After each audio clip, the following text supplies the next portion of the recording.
Bronze Era. Before Clash Royale became a global hit, there was a time when it was still trying to find its footing. The Bronze Era is where everything began, the rough sketch before the masterpiece. It covers the period before the official global release in March 2016, when the game was still in soft launch testing phases. Supercell had already struck gold with Clash of Clans, but Clash Royale was a wild experiment mixing real-time strategy with card collecting. Who knew it would work? In January 2016, the game launched in a few test regions, including Canada and Finland. It was basically an early laboratory version where players got to experience an unfinished idea. The graphics were simpler, the card pool was limited, and many of the mechanics we know today were still experimental. Early testers acted like unpaid developers, giving constant feedback about features, cards, and matchmaking. The smallest bugs could break matches, and servers went down often, but those who were there remember it as exciting chaos. Back then, Clash Royale felt mysterious. Every small update could completely change the game. One week the Prince card was unstoppable, the next week the Baby Dragon ruled the arena. Players discovered tactics by accident because there were no guides, no meta decks, and no YouTubers to copy from. Every victory felt earned through trial and error. Forums and Reddit threads became the heart of the community, where people traded screenshots of legendary chests or argued over which troop was secretly broken. The social aspect started even before global release. Clans existed in a basic form, and early players already understood the importance of communication and teamwork. Small tournaments were organized informally, just for bragging rights. There was no real prize money, but the pride of topping a leaderboard meant everything. Those humble beginnings created the foundation of the competitive spirit that would later define the game. Looking back, the Bronze Era was raw but vital. It showed that a mobile game could feel intense and strategic without complicated controls. It also proved that people wanted short, fast matches that still demanded skill. The loyal players from this period helped Supercell shape what the game would become. Without their patience and curiosity, Clash Royale might never have made it out of testing. The Bronze Era ended on March 2nd, 2016, when Clash Royale officially went global. That day marked the transition from quiet testing to explosive success. The foundation had been built, and now the world was ready to see what Supercell had been working on. What came next was the beginning of something truly special, the era that players still speak of with nostalgia and pride: the Golden Era. The Golden Era of Clash Royale was the time when everything felt new, exciting, and unstoppable. From 2016 to around 2018, the game wasn't just popular, it was a phenomenon. Every player wanted to prove they were the best in the arena, and every match felt like a story worth remembering. This was when Clash Royale transformed from a fun mobile experiment into a cultural moment that defined mobile gaming. The Golden Era began right after the global launch. Millions of downloads came in within days, and suddenly everyone was talking about elixir management, 3-crown victories, and those intense overtime finishes. Streamers and YouTubers like Chief Pat, Orange Juice, and Nick at Night became community icons, shaping how players learned to strategize. Watching their videos was like attending school for future pros. They broke down deck strategies, card interactions, and the art of defense in ways that made you want to pick up your phone and play just one more match. Supercell kept the energy alive with constant updates. New cards dropped every few weeks, each one shaking up the meta. The Log, Electro Wizard, and Graveyard weren't just cards, they were game changers. Balance changes made people argue passionately about which decks were broken or which cards deserved nerfs. Every update brought chaos, but it was the kind of chaos that made the community feel alive. This was also when the ladder grind meant something. Pushing for Legendary Arena was a rite of passage. Players would stay up all night trying to climb those last few trophies, sweating through every elixir trade. Reaching 4,000 trophies was the ultimate brag. And if you managed to unlock a legendary chest, that was pure adrenaline. The sound of that chest opening felt like music. Clans became families during this era. Everyone knew their clanmates by name, and donating cards or giving advice in chat felt like teamwork in its purest form. Clan wars hadn't been introduced yet, but the sense of community was strong. Every victory or defeat was shared, and even when someone tilted and rage quit, they always came back. There was just something addictive about the game's rhythm. Tournaments became the heart of the competitive scene. Small community tournaments turned into massive live events with players battling for real prizes and recognition. For the first time, a mobile game felt like a real esport. People gathered to watch live streams and cheer for their favorite players. The excitement was electric. The Golden Era was Clash Royale at its purest. It had balance, energy, and a strong sense of discovery. Everyone was figuring out the game together, and even though it was competitive, it still felt fun. This was the time when Clash Royale became more than a game. It became a daily habit, a shared language, and a global obsession. And as the player base exploded, it was clear that something even bigger was coming next. The Silver Era. The Silver Era of Clash Royale was the moment the chaos started to settle and the game began to mature. If the Golden Era was about discovery and hype, this was the time when things got real.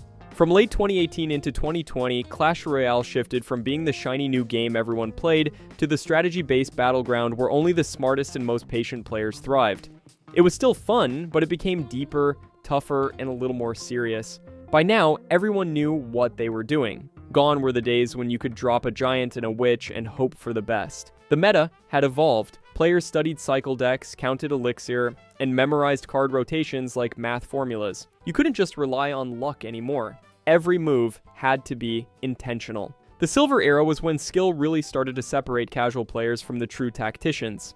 Supercell also started balancing the game more frequently. Cards that once dominated got nerfed into the ground, while others suddenly became heroes. Remember when the Royal Giant went from meme to menace? Or when hog cycle decks became the reason everyone started tilting? That was the Silver Era in full swing. People debated balance changes like politicians. Every patch note felt like a national announcement. This was also when Clash Royale introduced a few new cards and reworks that shaped the future. Magic Archer, Royal Ghost, and Zappies joined the game and immediately changed how people built decks. It wasn't just about damage anymore, but about precision, timing, and predicting your opponent's every move. Watching a clean Magic Archer line up a perfect shot through 3 troops was pure satisfaction. The Silver Era also gave birth to more structured events and in-game challenges. Players started chasing rewards and bragging rights beyond the ladder. The 20-win challenge became the ultimate test. If you could pull that off, you earned respect. And of course, it opened the door to something much bigger: professional play. On the community side, this was when Clash Royale content hit its stride. YouTubers weren't just showing off decks anymore, they were storytellers. They analyzed battles, shared rage moments, and helped fans see the game as a living world. Reddit and Twitter were buzzing with clips of wild plays and funny misplays. The game had personality, and so did the players. But the Silver Era wasn't just about polish. It was the calm before the storm. As the game matured, the player base started craving more structure and recognition. People wanted tournaments that meant something, not just bragging rights. The passion was there, but it needed a proper stage. Supercell saw that hunger and began working on what would become the next huge step for Clash Royale: an organized esports system. The Silver Era closed with a sense of anticipation. The mechanics were solid, the community was thriving, and everyone could feel that Clash Royale was ready to level up again. What started as a fun mobile card game was about to become something far bigger, something global, and that next step would define the game's legacy forever. The dawn of the Champions Era was coming, and players had no idea how much it would change everything. The Champions Era. When people talk about the Champions Era in Clash Royale, they're really talking about the time when the game decided to get serious. Before this period, Clash Royale was already massive, but it didn't yet have a proper stage for the best players in the world to prove themselves. That all changed in 2018. The Champions Era wasn't just about trophies or ladder points anymore. It was about glory, pressure, and skill at the highest level. It all started when Supercell announced the Clash Royale League, also known as CRL. This wasn't some small community event thrown together on Discord. It was a full-blown professional league with real teams, contracts, and global reach. There were divisions for North America, Europe, China, Asia, and Latin America. To even qualify, you needed to beat the 20-win challenge, be at least level 8, and be 16 or older. If you could do that, pro organizations noticed you. Suddenly, your late-night ladder grind could actually turn into a career. The launch of CRL shook the community. For the first time, Clash Royale wasn't just a mobile game you played for fun, it was an esport with structure. Fans had teams to root for, players had coaches, and the game had storylines. It was like watching football, but with elixir. Rivalries formed fast, and every match felt like a battle for legacy. The best of the best were no longer hiding behind usernames, they were out there on streams and stages, representing something bigger than themselves. The first year of CRL was pure fire. Matches were streamed worldwide, commentators gave it that professional edge, and fans followed every twist. October 2018 became one of the biggest months ever for Clash Royale esports. People couldn't get enough of the tension, the reversals, and the skill on display. And then came the highlight of it all, the first CRL World Finals in Tokyo on December 1st, 2018. The stage was set at the Makuhari Messe with a $400,000 prize pool. It was history. Teams from every corner of the world flew in, nerves were high, and mistakes were costly. You could feel the electricity even through the screen. This era gave us stars. Ladder legends became household names. Players like Surgical Goblin, Javi14, and Morton proved that mastery of Clash Royale wasn't luck. It was discipline and teamwork. Because CRL wasn't just about solo brilliance, it was about coordination.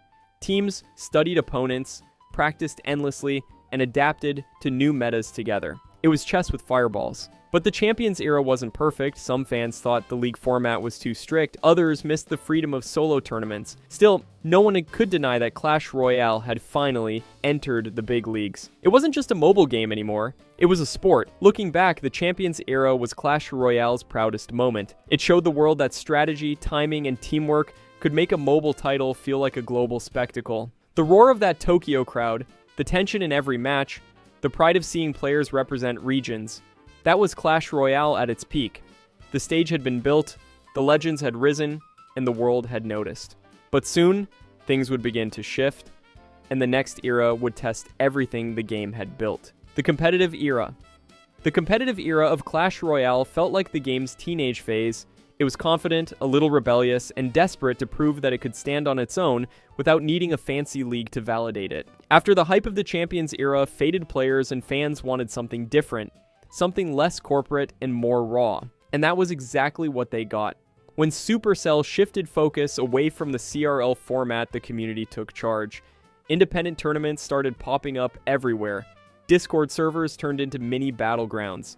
YouTubers hosted their own events and prize pools started getting crowdfunded. It felt personal again, like the early days when bragging rights mattered more than money. Players could finally show off their skill without being tied to a team contract or a strict format. It was chaotic, but in a good way. This was the era when strategy started evolving fast. Without the restrictions of professional leagues, people began experimenting with decks again. Wild ideas like off-meta decks using cards no one respected started winning matches. It wasn't uncommon to see someone crush opponents with a deck that would have been laughed at a year before. The game felt alive, unpredictable, and free. Streaming also exploded during this period. Twitch and YouTube became the new arenas. Players built audiences around their playstyles and personalities. You didn't need to win a world title to be known, you just had to be good and entertaining. It was a golden time for content creators who used their skill and charisma to bring the community together. The top streamers became mini celebrities with fan bases cheering for them every night.